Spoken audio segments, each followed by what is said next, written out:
It's time to put another hole in the van. And this time, we're doing a side window. I'm scared of this one because they say that the vents are fine. If you mess up, it'll be alright. But if you mess this up, I heard that you can total your van. So that's scary. So the first thing I need to do here is to just cut out these ribs right here. There's like some thick metal kind of just going down where the windows would go. So I just need to cut that off first. Number one. Number two, fit it, mark it, cut it out, put it in. And that's it. Seems pretty simple. So we'll give it a shot. And now I've prepped this area. I put a cardboard down. So just to keep all that metal, the metal shavings kind of contained in one area. That's actually my water tank.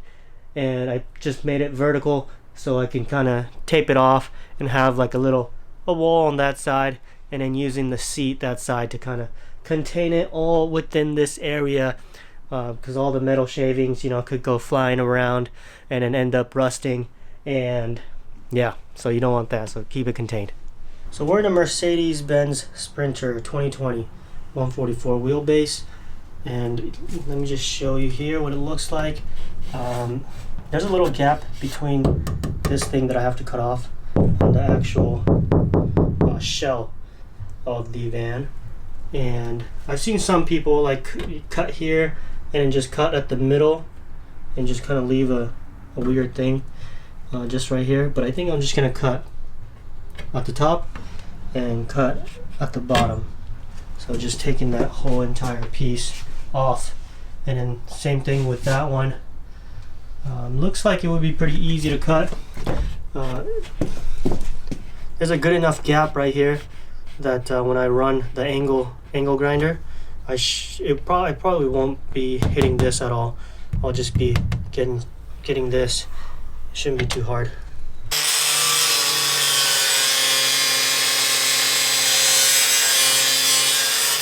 I went a little high, but that should be fine. I did it. I got that bottom layer off. You can see it's detached completely. Yeah, it's not the straightest line you ever seen, but that's fine. Oh, you brought me tea. Yeah, chai. Oh, thank you. Masala chai for you. Oh, thank you. You're just in time for the reveal. Ooh. Yeah, I just need to get this sticky stuff off. Can I just pull it back for me? Keep it.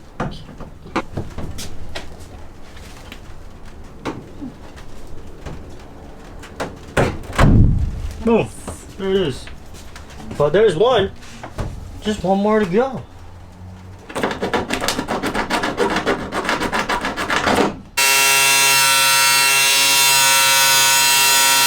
These putty knives work better than the razors, actually. Ow.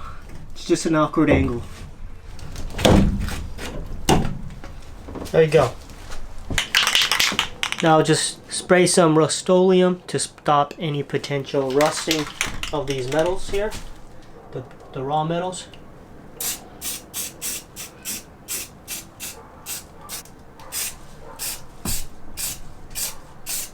I'll just spray here too.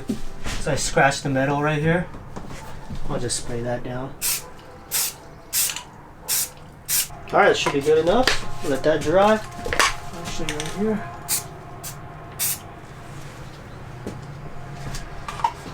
Anywhere else, I think we're good. By the way, I filed everything down first. And mine came with the frame attached, so you gotta unscrew that first. Anyways, there's potential rain on the forecast for the next hour, and it's already 4 p.m. so it's gonna get dark in an hour or so. So I think I'm just gonna do the outline and make the template, and then I'll leave it for tomorrow when there's no rain on the forecast. I see why it's bending. It's bending because of this thing right here. This is pushing down on the box. So I'm gonna cut out a little square for that thing. Right here.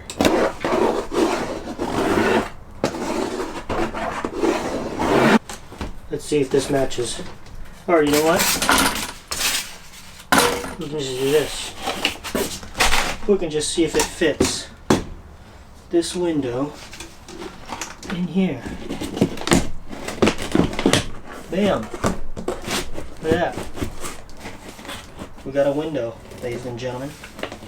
So I just got an idea. Instead of trying to trace the outline, I can just spray paint the outline and just have it traced that way, right? Then I should have the trace of this.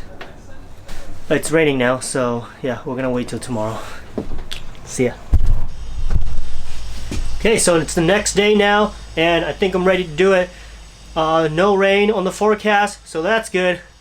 Somebody else is cutting some metal, and what I'm gonna do, so I taped that up, you saw me do that, and I spray painted it, so now I can take this off, and I have that outline.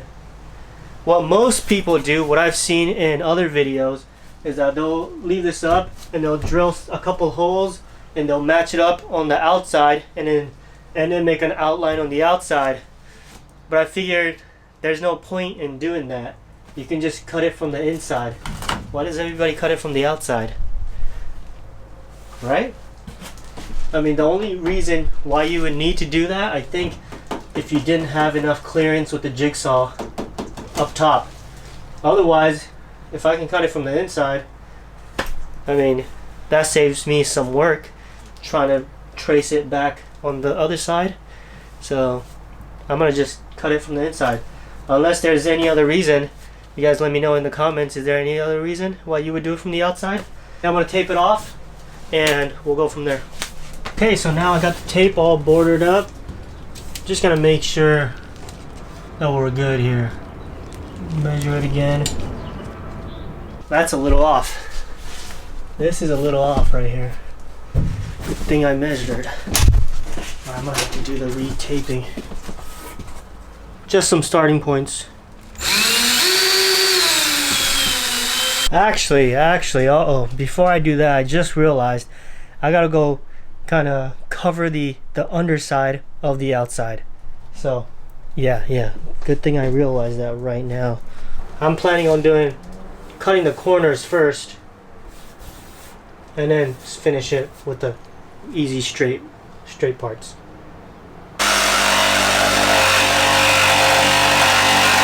Alright, so far so good, I think. Yeah, so much metal flying. Maybe that's the other reason that you might want to do it from the outside, because these blades shoot metal towards you because they're pointed upwards towards you. So maybe if you do it from the outside, you get less of the metal straps inside, more on the outside. I don't know, maybe that's another reason, but I mean, I have it taped off, clean off easily, so it doesn't matter too much, I don't think. There we go. Okay, one side is good. I'm gonna go to the other side.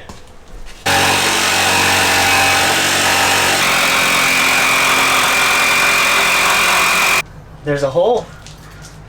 Now let's just see. I'm gonna just check if it fits, because I stayed really tight on the lines, so it's possible that I might need to cut a tiny bit more.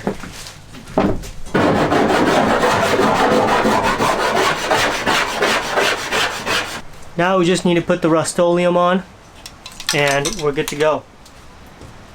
I already did it on the outside.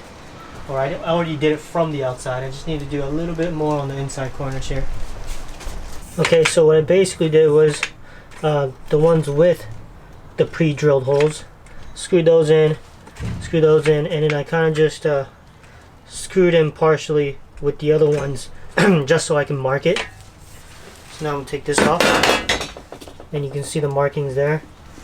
I can't drill it all the way through just with the screw and the screwdriver, so just pre-drill each section here.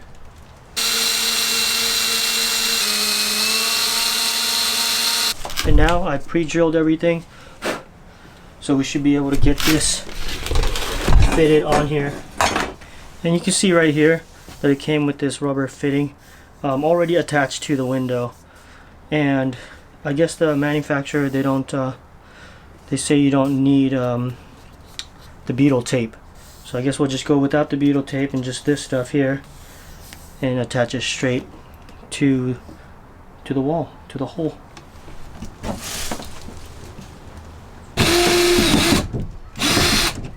I think we all thought that this would be the easy part, but it ended up being the hardest part.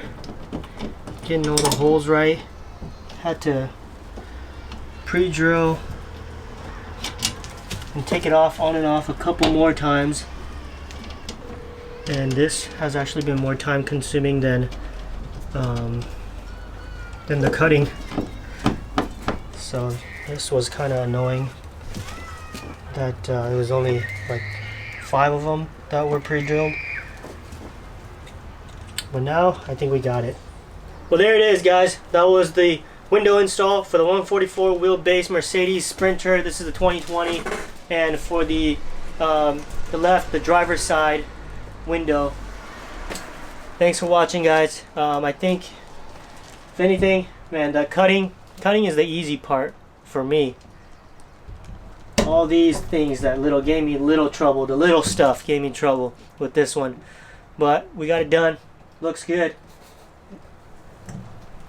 Thanks for watching, guys.